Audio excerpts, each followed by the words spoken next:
Ladies and gentlemen, my name is Brendan Plays. This is Total Extreme Wrestling for our All Elite Wrestling Save Week 3 of April as we continue moving along towards the upcoming Double or Nothing pay-per-view. And speaking of the pay-per-view, let's have a quick look at what we potentially will be seeing on the pay-per-view. Here is our projected card at the moment. We have the All Atlantic Championship Tournament Final. I have no idea who's going to be in the final of that one, but I feel like Miro could be there, potentially Claudio at this point. We've got the world title. We're kind of thinking Omega and Danielson. We're going to go with a big, huge matchup to celebrate our 2 years of our save. The final encounter between CM Punk and MJF, I feel like we'll do some sort of big gimmicky match there. The way it's heading, I think Sammy Guevara and Park, they've got a nice little storyline building in this tournament. So I think we might end up doing another match there if they're not in the final, which I don't think at this stage I've got either of them there. Park could be a chance, of course, and same with Guevara. They're going to be close. But if they are not in the final, I think a ladder match could really be good between those two as a third match, because I'm thinking of doing a rematch soon. That could be the third and final encounter. We need an opponent for Keith Lee. I don't think it will be Jay Lethal. I think we're going to do Jay Lethal before that. So somebody else. It could be maybe a Brian Cage. He's been doing pretty well. House of Black and FTR, TJ and Divinity. So Divinity is our new stable. So if you didn't see last episode, we've created a brand new stable. Nyla Rose, Mercedes Martinez, and Marina Shafir. Jay Cargill and Ruby Soho. And I think we'll eventually do Chris Jericho and Adam Page. Because I think I was originally thinking, well, this Jericho and Adam Page thing could work out quite well. And maybe we'll get some mileage out of it. But it isn't working, is it? It just isn't great. So I think we might have to cut it a little bit shorter and just do a match at the pay-per-view, honestly. I think we could probably have room for maybe 1 or 2 more matches on that card as well, which we'll get to at some point. But that's the preliminary Double or Nothing pay-per-view, which of course is over a month away still in game time. So we'll see how we get there. We do have Dynamite booked, so we'll go ahead and check it all out. And on the pre-show, the new team of Cabanahausen will take on and defeat the Wingman, 50 rated match. Now the Wingman no longer have Peter Avalon. He's out injured for over a year, so that's probably the last we'll ever see of Peter Avalon in this save. But they still have Benoni and Nemeth. Yep, pretty great team, I know. But here's the good thing. Danhausen, now we changed his gimmick, and his performances have been really bad. But now, since we've changed his gimmick, 41 rated, so that's a lot better. It's nearly 10 better than what he has been producing. And Colt Cabana 55. So that's really positive signs. And now I don't think I had this as no, we didn't have this as a comedy match. This is just a straight up regular match. So that's really good signs that Danhausen is no longer terrible. So we can actually use this tag team to be a nice little lower mid-card tag team. So that's a good addition, I feel. We got the Proud and Powerful there doing a promo for 67. Again, still don't have anything for them really to do. I mean, we could easily put them in a feud with maybe Jurassic Express or the Hardys or something like that. And that might be a good idea to do as something for either team to do just to fill in time. But we actually have kind of been chock-a-block already on Dynamite and Rampage just to get everything in already. So Dark has a bit of time, but I feel like they're maybe above Dark. So we'll have to try and get something for them to do. Might not be a bad idea to have them feud with a lower team, maybe like Private Party or even Top Flight to try and elevate them. So something to think about. On the pre-show as well, we've got Penelope Ford defeating Riho. 64 rated match, was an eye candy match. Penelope 69, she's the queen of the eye candy match at the moment. She has always had the best performances, 69. That's appropriate, that number. And Riho 48 for her performance was not too bad. They have great chemistry too, so they have a nice match right there. They could even do better in a normal match as well. So, yeah. Moving on. To open up the show, the Blackpool Combat Club propose a blood and guts match. You know William Regal's behind that. And they want it against the Elite. So, we've got Danielson, Claudio, Kingston, and Moxley. 4 men. They want a blood and guts match. And we'll see how this fares. 87 for this one. So we had Eddie Kingston talking on the mic in this one to try and get him some popularity out of these sort of segments. Claudio didn't speak, so he was silent in this one, but we tried to elevate Kingston here, which is why the segment was brought back down a little bit from maybe high 90s back to 87, but I think it's worth to try to invest that into Kingston. So he could try and change Claudio's gimmick. So last time, he got a poor gimmick, and I feel like that's really holding him down a little bit. So we'll change his gimmick, and has been now given a rating of very good. So I've changed it to being a technician, just a wrestling technician, and very good is the rating. So that's a huge bonus. That's a massive deal, because Claudio could potentially been ruined because of a bad gimmick. Now it's been very good. So let's hope that his performances will be better. He's got a match later on, so we'll see. Jay Lethal takes on Swerve Strickland in a 70 rated match. Jay Lethal 73, Swerve 66. Jay Lethal gets the win after cheating his way to a victory, and that's a way to elevate the Keith Lee storyline with Jay Lethal. Not ideal to have Swerve lose, because he's got more popularity than Jay, but I don't really get the appeal in Swerve Strickland at all. I'm not, his performances, as you can see, 66 he's got 67 pop. He's performing at 66. Really isn't that good, is it? And in real life, I don't really care for him at all. So his performances aren't that great. I just don't find him that interesting. So yes, he's affiliated with Keith Lee, and that's the only reason why he's getting booked. Because at the moment, he hasn't been that great. So Jay Lethal probably deserves to get the win there. Keith Lee runs off Jay Lethal from the ring. So Jay was going to continue the assaults, maybe do a couple of cheap shots onto Swerve, and Keith Lee gets in there to make sure that that's shut down immediately. 74 for that one. The Portfolio promo on Ruby Soho for 54. Now I'm starting to think the Portfolio, bit of a dead sort of stable. It's good to have the Acclaim doing something and having some sort of affiliation, and that's a good reason to keep them on TV, because without the Portfolio, I don't know if they would be getting featured as much. I tried pushing them for a while. I've kind of cooled off of them a little bit in the last month or two of booking, so I think it's important that we try and get them there again.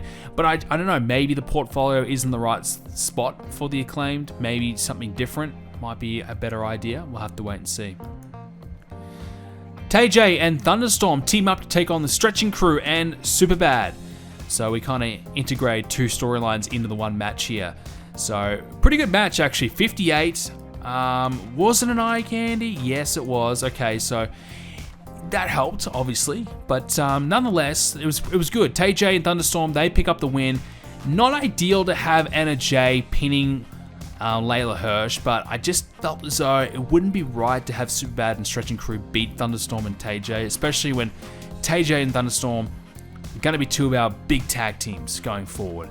So I just felt like it wasn't the time yet. And the Stretching Crew, whilst they're getting a title shot soon, it just ain't it. They're just not that great yet, and they might get there, but not just yet. The Elite agree to a blood and guts match, but only if it's 5-on-5. Now I wanted to have it 6-on-6, but I just didn't know who would you make the sixth member of the match, because we don't have Wheeler Yuta in the Blackpool Combat Club in our game. And as much as I'd love to maybe add another member to the group, I just don't have anyone in mind just yet.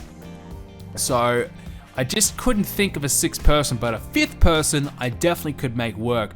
So I suppose we could have Bobby Fish sit this one out, have the Young Bucks, Adam Cole, Kyle O'Reilly with Kenny Omega to take on the Blackpool Combat Club. 83 for that one.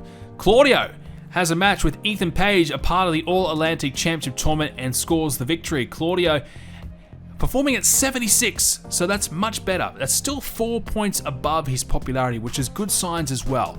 So whenever someone performs above their popularity, you know they're a good worker, you know they're going to be worth pushing. So that's good signs. And he scores his second win of the tournament, so he's obviously going to be one of the main focuses of the tournament going forward as well. Ethan Page, 52 performance from him was okay. So Claudio is getting even better at his gimmick, so he could end up having a really good gimmick in the end. So all signs are looking really good for Claudio. Only nearly about a 10-minute match, so it wasn't a long one, just an easy, solid win by Claudio. House of Black say that they haven't heard back yet from CM Punk, but they are ready and prepared to fight FTR regardless. So last week, the House of Black offered their support to CM Punk to try and fend off the Pinnacle. CM Punk, we haven't heard from him since. We don't know what's happening with him. But they say, look, even if Punk doesn't want to fight with us, we'll fight FTR, we'll fight the Pinnacle, we don't care. 76 for that segment. Park says he wants another match with Sammy Guevara, 82 for that one. So Sammy Guevara obviously cost Park the match last week on Rampage against Claudio. So now Park has another loss in the tournament, all thanks to Sammy Guevara. So things are heating up between those two. I feel like another match between them is appropriate. So I think, Park won the first match. If we have Sammy win the second match, that might give us some room to have that third match, which, as we said earlier, we're thinking a ladder match, which would be amazing between these two, as we know. So certainly liking what is happening there. And of course, we could always have the Lucha Bros involved as well, Death Triangle, and do more there. William Regal tries to convince Samoa Joe to fight with the Blackpool Combat Club at Blood and Guts. So the fifth member, we're thinking, could be Samoa Joe. Now, he honestly would be a great permanent member of the group, honestly. Why not? Samoa Joe would be a perfect fit for the Blackpool Combat Club. So this will make it 5-on-5. Makes sense. Joe's been feuding with Kenny. We can keep that feud going for a little longer. He's got affiliation there. Makes it 5-on-5. It's a big star joining the match. I think it would really work. So that's kind of what we're thinking there. So William Regal's trying to recruit Joe to be that fifth guy. 86 for that one. Good, solid segment. We did see the Elite. So we saw the 5 men that will probably be in Blood and Guts take on the Dark Order. So that's why the match wasn't great, because they're taking on a jobber tag team. But look at the Elite. Kenny Omega, 94 rated. Nick Jackson, 86. Matt, 87. Adam Cole, 83. Kyle O'Reilly, 73. If we can get those performances at Blood and Guts, we are in for a very, very good match. The Dark Order, 27, 38, 38, 48, 33. That's why it wasn't very good. Alan Angel's still there. He had a match, but he will be leaving the company very soon, as we know. So enjoy seeing Alan Angels. We will miss his 38 rated performance. We definitely will. It'll be a huge hole in the roster to fill, but hopefully we can do it. But that'll be one of his last matches. So only 65, so probably the worst Elite match you'll ever see in your life. Nick Jackson debuted a new spot that will showcase his athletic ability. His psychology will be helped. Well, I think he needs it, so that's very good news. Athena has a promo saying that she wants to fight Britt Baker in a match. 47 for that one, not too bad from her. Christian Cage hypes up Andrade's match against Miro. So our main event will be Miro and Andrade, a part of the All-Atlantic Championship Tournament. Looking forward to this one. Fingers crossed this main event delivers, because I put a lot of trust in it. I really believe this is going to be a good match, a good 80 rated match or so. So let's see it. 82, very good. So Miro ends up defeating Andrade. We tried to have Christian Cage distract Miro to help Andrade win. It didn't work. Miro still able to beat Andrade. Now the interesting thing in this one, Andrade outperformed Miro, 83. That's big. Andrade hasn't been that amazing, but that is one of his best performances so far. Miro, very good too though, 81. Miro's lost a little bit of popularity, which is why his performances might be down slightly, but still, 81, you'll take that. Andrade 83 is really, really good. So overall, an 82 rated match. Very, very happy with that one.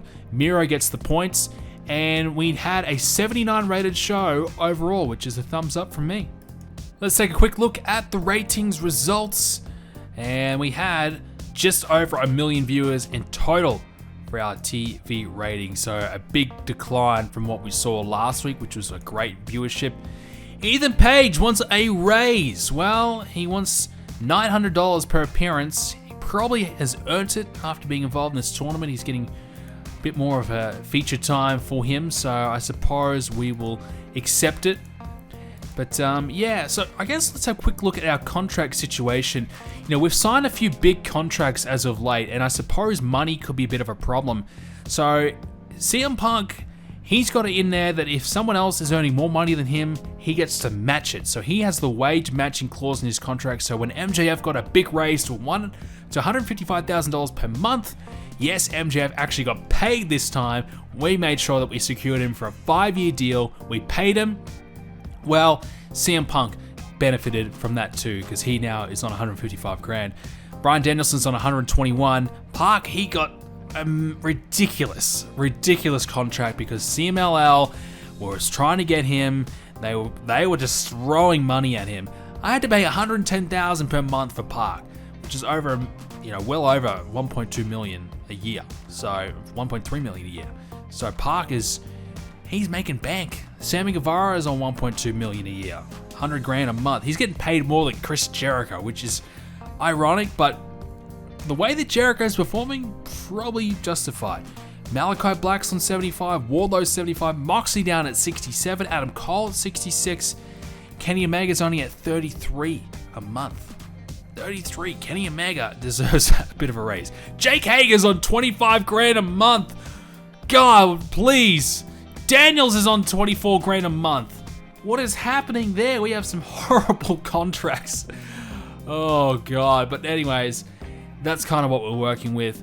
The highest person per show is Miro. He's on $6,000 per show. That's right, per show. Now, if he only appears on 4 shows a month, well, that's only, $24,000 a month. So it's not that big of a deal. So that's kind of why I do a per show basis rather than a per month basis. But if they do Dark, they do Rampage, they do Dynamite, well then all of a sudden it does start to add up a little bit. If we did house shows, that's when it would definitely add up. You'd obviously need them under a permanent contract, a monthly contract to have them do house shows. But luckily we don't do house shows, so that doesn't really matter. But it goes to show there's some guys that are heavily overpaid and some guys pretty underpaid here in AEW. Well, now we have AEW Dark. Let's jump into it. And Christian Cage is going to follow up from what was a loss to Andrade on Dynamite with a promo here on Dark. He's trash-talking Miro after Andrade's loss, 84 for that one. Taking some inspiration for what Christian Cage has been doing in real life, which has been some deadly promos. He's been fantastic in real life. Kind of implicating it here as he's kind of really calling out Miro and just kind of sounding off on him. And 84, great promo from Christian. One of his better ones, actually, in recent times. Lance Archer right there. Obviously, Andrade is unavailable to do Fridays, so we can't have him here on Rampage or Dark, so that's why he's not in this segment. Powerhouse Will Hobbs picks up a win over Matt Lee, 47 for the match. Will Hobbs, 57 for him. Paul White provides an All-Atlantic Championship Tournament update, and Ethan Page confronts him about his comments. So Paul White basically doing, a bit of an update. Here's where it sits. Here's who's got the most wins. Who's got the most points. And he basically says, look, Ethan Page hasn't won a match yet, and I don't think he's going to win a match. How would he win a match? Who's he going to beat? And Ethan Page is obviously hearing all this, furious that Paul White basically trash-talking him, saying, you got no chance. So back and forth there between those two. So yeah, letting Paul White kind of have a lot of involvement in this championship tournament. And I think it's good because we can obviously, if we want to, we can pick someone to come out of this tournament and have a bit of a feud with Paul White over his analysis. And maybe you could say, well, hey, your comments that you've been saying kind of threw me off and you're the reason why I lost. Perfect way for a heel to kind of complain and have a bit of an excuse coming out of it. Penta picks up a win over Griff Garrison. These two had a pretty decent match. 65 rated Penta, 75 Griff Garrison, 38. So Penta, one of his better performances in recent times. Colt Cabana and Danhausen.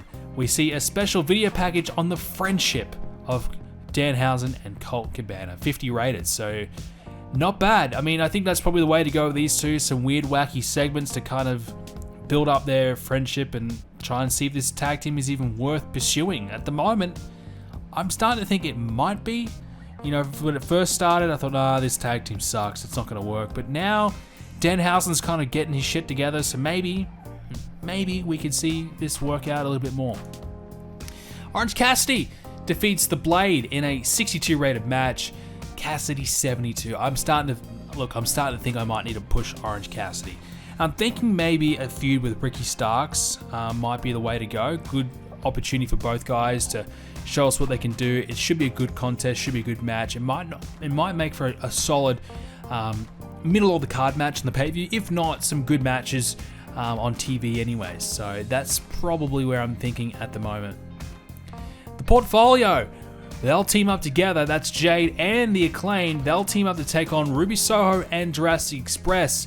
6-person tag team match. So we've got the women teaming up with the men here, and I think this is good. I think I need to do probably more of this.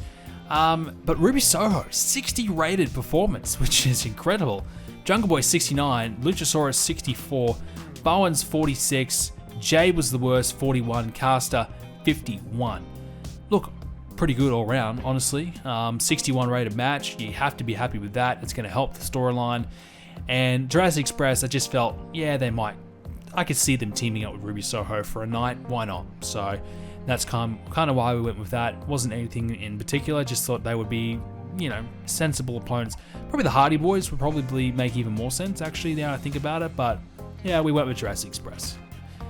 The Inspiration mock the Stretching Crew and say that they're not ready to be champions. So we have a bit of back and forth here between the Stretching Crew and the Inspiration. Utilizing the Inspiration a little bit here because obviously they have popularity, they're good on the mic. So we thought this would be perfect for them just to lend their advice or their own opinion in this storyline to elevate it a little bit, and it looks like it did the job. Main event was Wardlow versus Isaiah Cassidy, so looking for a big win here for Wardlow to showcase his skills. 68 rated match, Wardlow 70, Isaiah 65. Not enough psychology in this match, no surprise considering who's involved. But you can always trust Isaiah Cassidy to have a good match and put over his opponent well, so that's kind of what we have him doing. And Wardlow, as I said, we're gearing up for him to face CM Punk, and we need him to get some wins under his belt and kind of get a bit of an idea of what sort of performance we can expect out of him. And is he ready to maybe make that jump to being a solo single star? Well, he has about 71, 72 popularity, so it's a little under what he could be producing, so it's not an amazing performance by any stretch, but it's certainly not bad. 70 is solid. If we wanted to pull the trigger on him, he would do okay, I believe. Post-match, Wardlow cuts a promo, says he's ready to fight CM Punk at any time, so 80 rated for that segment. We had some good stuff here on Dark, 68 in the end, a couple of good promos really helped out, so solid show overall. And now for Rampage, let's jump into it. We've got CM Punk. He's calling out Wardlow here. He wants to fight him right now. And here comes the Pinnacle to try and attack CM Punk. And CM Punk, well, he does get the help that he did not want. It was the House of Black saving CM Punk from an attack, but CM Punk wasn't exactly happy about it. He wasn't shaking hands or hugging and being really jovial. He just kind of walked away. Looked a bit frustrated, looked a bit pissed off. Like CM Punk didn't ask for the help, didn't need the help. He was ready just to fight anyone. But in the end, I think he probably needed the help. I think the House of Black kind of saved his backside. So yeah, 99 for that segment. Good, of course, boosting both storylines there. Now I think in that segment as well, CM Punk did invent a new catchphrase, so that's going to help his mic skills as well. So that's really positive to see. Alright, here's a pretty big match, really, on paper, but this should be a great one. In reality, 72 is not too bad. Adam Page, Chris Jericho team up to take on the Hardys. Jericho 70, Page 79, Jeff 65, Matt 56. Look, the Hardys are really declining, aren't they? They are certainly sliding further and further down, but Jericho as well, he's struggling. Adam Page was the best. Even he performing a little bit under than what we are used to seeing. In the end, Jericho, he picks up the win when he cheated. He used the ropes for leverage to beat Matt Hardy. Post-match, Adam Page is furious with Chris Jericho for cheating to win. 69 for that segment. Not bad, but not great again. Once again, this storyline just isn't quite working, is it? It's missing something. It just isn't, it's just not there. But we are starting to get towards the point where this team's kind of imploding. They've been together for a few weeks now. It's just not working. They're trying to make it work. Page just can't trust Jericho, etc., etc. Ray Phoenix defeated Ethan Page, a part of the All-Atlantic Championship Tournament. We had Paul White on commentary for this one as well, taking a closer look here, as we probably will do maybe Ethan Page and Paul White. Why not? May as well. Ray Phoenix, though, 84 is just ridiculous. Honestly, that is unbelievable. To get a 75 rated match out of Phoenix and Ethan Page, that is really, really good. Much better than what it deserved to be, I think.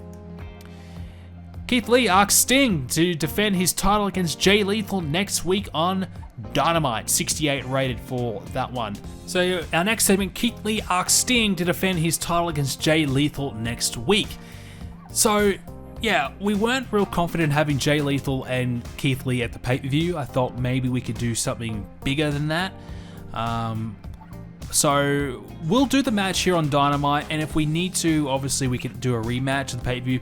Maybe we add Swerve in there, make it a triple threat. Maybe we add someone else in there, make it a four-way. I don't know. But we'll see how the match goes. We'll do it on Dynamite, because it's still 1 month away until the pay-per-view, so it's a long time to stretch this sort of storyline out. I don't think it needs to be stretched out that long, so we can get this done and move on potentially. Main event was Miro. He defeats Buddy Matthews, a part of the All-Atlantic Championship Tournament, 77 rated. Miro was really off his game, and it shows. 72 from him, usually he's around the 80 plus. Buddy Matthews was good, 67. Not the best match we've had in the tournament by all means. I mean, I guess Miro thought, well, you know, it's a walk in the park. It's only Buddy Matthews. I don't really need to go all out here. But he picks up a solid win anyway. 77 match is still pretty good. I'm pretty happy with that. So Miro remains undefeated. We had this one go about 16 minutes because I wanted to have the perception that Buddy Matthews was potentially going to be a big threat to Miro. He kind of pulls out one of a Herculean sort of a performance. You know, he really comes close. He surprises everyone by how long he goes. So we're trying to have a really good match to put over Buddy Matthews a little bit here in this match. Will that work? I don't know. But look, having a 77 rated match in a main event of Rampage can't hurt. Overall, we did have a pretty good show, 78 rated, so I'm pretty happy with that one. And finally, let's take a look at all the results coming out of Rampage. Before we get there, Drew Galloway with an injury, so Drew McIntyre picks up an injury. Gonna take a month for him to heal. Max Dupree wins the 24/7 championship. That's probably about where he should be, yeah, 24/7. Yeah, I thought maybe he might have won something significant, but yeah, there you go, 24/7. The Rampage rating, 866,000 in total, which is good. Eddie Kingston back. He's fully recovered from his injury, ready to go for Blood and Guts. I haven't really decided when I'm going to do Blood and Guts. Maybe, you know, it's not going to be double or nothing. Maybe we do it in a week or two, have a couple of weeks of build, and then we do it.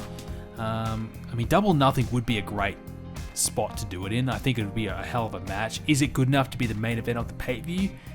I don't know. And not having the championship defended might be not that good either. And I suppose Danielson and Omega could be kind of rushed. A 4-week build to that sort of match, maybe not the way to go. I don't know.